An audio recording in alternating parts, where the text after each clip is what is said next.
बात करते हैं मैम रंजना उपाध्याय जी से, जो एक समाज सेविका भी है और लगातार महिलाओं को जागरूक करने का कार्य भी कर रही हैं। मैम, आजकल जो ग्रामीण क्षेत्रों में चुनाव चल रहे हैं और कई महिलाएं प्रतिभाग कर रही हैं चुनाव में, लेकिन जो कभी घूंघट से और घर से बाहर नहीं निकली, वो कैसे चुनावी क्षेत्र में आगे का कार्य कर पाएंगी? हाँ जी, नमस्कार।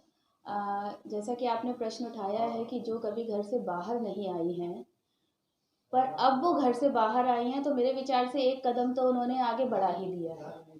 अब जब वो घर से बाहर आ गई हैं और इतनी सारी जनता के संपर्क में आएंगी, तो निश्चय ही अभी तो कुछ ना कुछ सीखेंगी ही। जहाँ बात रही आगे, यदि वे चुनाव में जीत जाती हैं, चुनाव में जीतने के पश्चात उनके परिवार को चाहिए कि उनका साथ दें, और जहाँ कहीं भी जाना हो उन्हें, जिस भी कार्य हेतु जाना हो, वो महिलाएं आगे बढ़ चढ़कर अपना काम करें। धीरे धीरे वे सीख भी जाएंगी, और मेरे विचार से 5 साल का कार्य देखा होता जाए है। कई बार महिलाएं चुनाव जीतने के बाद घर ही तक सीमित रह जाती हैं, पुरुष वर्ग पूरा काम करता है।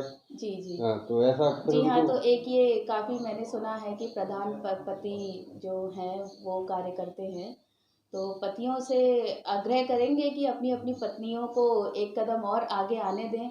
यदि वे चुनाव में जीती हैं तो उन्हें उनका कार्य करने दें। तो परिवार का सहयोग बहुत ज़रूरी है। उत्तर प्रदेश सरकार द्वारा कोई ऐसी योजना चलाई गई जो नए नए महिला प्रधान प्रत्याशी आ रही हैं, उनके लिए कोई ट्रेनिंग की जी जी, व्यवस्था हो बहुत जिससे वो ज़रूरी है, बहुत अच्छा ज़रूरी कार्य है। कर सके? जी जी, बिना ट्रेनिंग के तो देखिए वो कच्ची रह जाएंगी अपने काम में।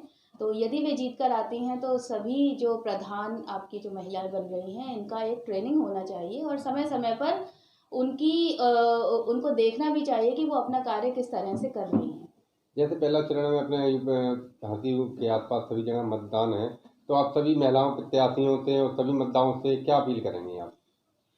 मैं एक शिक्षिका होने के नाते सबसे पहले तो उनसे यही कहूँगी कि समाज को सुधारने में अपने कदमों को आगे बढ़ाएं, और यदि वे इस क्षेत्र में कूदी हैं, तो निश्चय ही उनके ऊपर जिम्मेदारियां बहुत ज़्यादा बढ़ जाती हैं।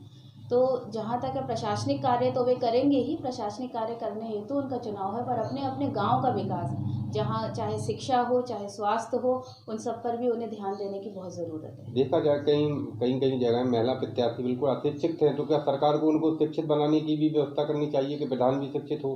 कहीं कहीं बिल्कुल बहुत जी बुरी जी, स्थिति है क्योंकि कोई। जितना मुझे ज्ञान है, प्रधानी चुनाव में कोई बेसिक क्वालिफिकेशन नहीं रखी गई है, और सीटें आरक्षित हैं।